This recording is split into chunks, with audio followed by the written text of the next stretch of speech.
बहुत सारे मरीज़ एलोपैथिक या कन्वेंशनल मेडिसिन इसलिए नहीं लेते कि उनको डर होता है कि उनके साइड इफ़ेक्ट्स ज़्यादा होते हैं। लेकिन ऐसे ही कुछ लोग ऑनलाइन इंटरनेट पे या मुख्तलिफ़ किस्म की जो छोटे छोटे व्लॉग्स होते हैं उनको फॉलो करके अपनी सेल्फ मेडिकेशन शुरू कर देते हैं, और वो भी कभी कभी नुकसानदेह हो सकता है। तो इवन कोई भी जड़ी बूटी इस्तेमाल करने से पहले भी आप देख लें कि आपकी कंडीशन क्या है, क्योंकि हर जड़ी बूटी हर इंसान के लिए नहीं होती, क्योंकि हमारी कंडीशंस, हमारी कॉजेटिव फैक्टर्स एक दूसरे से मुख्तलिफ होती हैं। तो आप ज़रूर किसी क्वालिफाइड हर्बलिस्ट या हकीम से मशवरा करें, और अपने डॉक्टर से भी मशवरा करने के बाद इवन कोई जड़ी बूटी का इस्तेमाल करें। इस वीडियो में मैं आपके साथ डिस्कस ये करूँगा कि टॉप 30 जो बीमारियाँ होती हैं उनके लिए कौन कौन सी जड़ी बूटी आपको फ़ायदा दे सकती है। लेकिन अगेन, जैसा मैंने कहा, ये जड़ी बूटियाँ आपके साथ एक बेसिक इन्फॉर्मेशन के तौर पर मैं शेयर करूँ, लेकिन कोई भी जड़ी बूटी लेने से पहले देखें कि वो आपको सूट करती है, आपका टेम्परामेंट उसके साथ मैच करता है, और किसी से पता करने के बाद, क्वालिफिकेशन उसकी चेक करने के बाद उससे आप मशवरा करें, डॉक्टर हो या हकीम हो, फिर ये दवाई आप इस्तेमाल करें। साथ ही साथ ये वीडियो चूँकि मैं इंग्लैंड में बना रहा हूँ, यूके बर्मिंघम में, तो लफ्ज़ जो है मैंने इंग्लिश के इस्तेमाल किए जड़ी बूटियों के। तो आप जिस मुल्क में भी रहते हैं, चाहे आप इंडिया में हैं, पाकिस्तान में हैं, बांग्लादेश में हैं या किसी और मुल्क में, तो अपनी लोकल ज़बान में देख लें कि इन जड़ी बूटियों में आपकी लोकल ज़बान में क्या कहा जाता है, तो अकॉर्डिंगली वहाँ से आप इनको ख़रीद कर अपना इस्तेमाल कर सकते हैं। नॉर्मली ये जड़ी बूटियाँ आजकल सप्लीमेंट्स में कैप्सूल टैबलेट की सूरत में मिल जाती हैं। अगर ना हो तो आप ऑनलाइन भी मुख्तलिफ़ जगहों से इनको देख कर ले सकते हैं।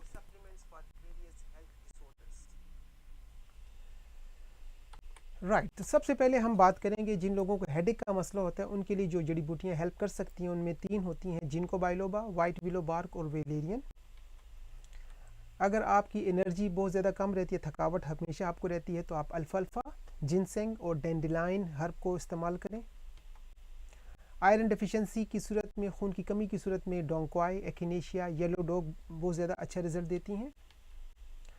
वेट लॉस करने के लिए, ओबेसिटी में, आपको सिनेमन, बारबेरी और डेंडिलाइन का इस्तेमाल फ़ायदा देगा। वज़न बढ़ाने के लिए फेनुग्रीक सीक, आयरिश मॉस और शतावरी। और अगर आपके बाल गिर रहे हैं तो स्टिंगिंग नेटल्स, बर्डक, येरो का आप इस्तेमाल कर सकते हैं। नाखूनों की हेल्थ अगर आपकी ठीक नहीं है तो हॉर्स टेल, नेटल्स और क्लव्स का इस्तेमाल करें। स्पर्म काउंट को बढ़ाने के लिए मका रूट, डामियाना और ट्राइबुलस हर्ब इस्तेमाल की जा सकती है। लेडीज़ अपने हार्मोन्स को बैलेंस रखने के लिए चेस्टबेरी, इवनिंग प्राइम रोज और ब्लैक कोहोश का इस्तेमाल करें। और मूड स्विंग्स के लिए पैशन फ्लावर, सैफरान और लेमन बाम इस्तेमाल कीजिए। पीरियड्स क्रैम्प्स को बेहतर करने के लिए सिनेमन, क्रैम बार्क और रेड रेस्पबेरी का इस्तेमाल हो सकता है। और लेडीज़ जो कि मेनोपॉज के टाइम पर पहुंच गई हैं, अराउंड 40-45, उनको रेड क्लोवर, ब्लैक कोहोश और लिकोरिश हर्ब जो है बहुत ज़्यादा फ़ायदा दे सकती है, मुख्तलिफ़ किस्म के जो सिम्टम्स उनके इन दिनों में होते हैं। स्ट्रेस एंजाइटी के लिए साइबेरियन जिनसेंग, कावा और एस्ट्रोगलस हर्ब बहुत हेल्पफुल है। नींद ना आने की सूरत में, इंसोमनिया में, वेलेरियन, पैशन फ्लावर और सेंट जॉन्स वॉट। कब्ज़ की सूरत में, पुराना जिनको कब्ज़ कॉन्स्टिपेशन का मसला है, एलोवेरा, लिकोरिश और एल्डर बेरीज का इस्तेमाल करना चाहिए। लूज मोशन, डायरिया में, साइलियम हस्क, स्लिपरी एम और एग्रीमनी।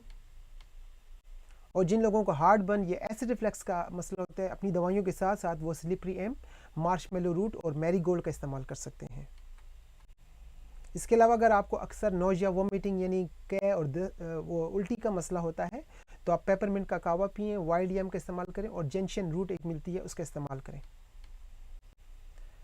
कॉमन कोल्ड, सर्दी, ज़ुकाम, बुखार की सूरत में आपको एल्डरबेरी, ओरिगेनो और एकिनेशिया हेल्प कर सकते हैं। और अगर अक्सर आपका गला ख़राब रहता है, सोर थ्रोट का मसला है, तो सेज, एकिनेशिया और मार्शमेलो रूट का इस्तेमाल करें। जिनकी इम्यूनिटी बहुत कमज़ोर होती है, उनको बार बार इन्फेक्शन का ख़तरा रहता है, उनको जिनसेंग, आंवला और प्रोपोलिस ये काफ़ी हेल्प कर सकते हैं। अगर आपकी स्किन ड्राई है, आपको स्किन की बीमारियां हैं, डर्माटाइटिस, एक्जिमा, सोराइसिस वगैरह, तो आप कैलेंडुला का इस्तेमाल करें, कॉम्फ्री और नीम के पत्तों का इस्तेमाल करें। जिनकी स्किन जो है ऑयली होती है, ग्रीसी होती है, उनको एक्नी, पिंपल्स का ज़्यादा मसला हो, तो उनके लिए विच हेज़ल, टी ट्री और सेज काफ़ी हेल्पफुल होते हैं। हाई ब्लड प्रेशर को कम करने के लिए बेसिल, बारबेरी और होथोन का आप इस्तेमाल करें। और बड़े हुए कोलेस्ट्रॉल को कम करने के लिए आर्टिचोक, फेनुग्रीक और सेलरी सीड इस्तेमाल कर सकते हैं।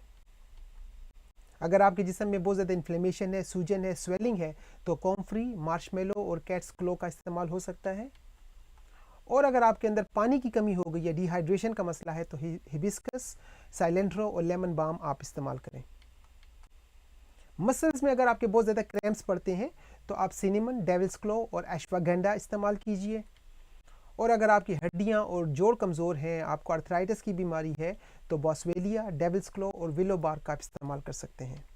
सबसे आखिर में उन लोगों के लिए जिनको अक्सर ब्लीडिंग गम्स यानी उनके मसूड़ों से खून बहुत ज़्यादा निकलता है, बहता है, उनको प्लेंटेन, नीम और क्लव्स काफ़ी हेल्प कर सकते हैं। मज़ीद इन्फॉर्मेशन के लिए आप हमारी वेबसाइट www.mindbodyheal.co.uk पर विज़िट कर सकते हैं। अगर आपको मुझसे डायरेक्ट कोई हेल्प, एडवाइस या कंसल्टेशन करनी है तो मेरे दिए हुए नंबर पर आप रब्ता भी कर सकते हैं। लेकिन जिस तरह मैंने बताया कि कुछ बीमारियां सीरियस होती हैं, खासकर ब्लड प्रेशर, शुगर वगैरह की बीमारी, कोलेस्ट्रॉल की, तो उसमें कोई भी हेल्प लेने से पहले आप डेफिनेटली किसी हर्बलिस्ट से मशवरा करें और अपने डॉक्टर को भी ज़रूर बता दें। लेकिन अदरवाइज़ ये जो बेसिक मैंने 3 टॉप हर्ब्स बताई आपको इन बीमारियों में, ये इन बीमारियों के लिए नॉर्मली हम अपने पेशेंट्स को रिकमेंड करते हैं और उनको बहुत ज़्यादा अच्छे रिजल्ट्स मिलते हैं। अपना ख्याल रखिए। Take care, bye bye.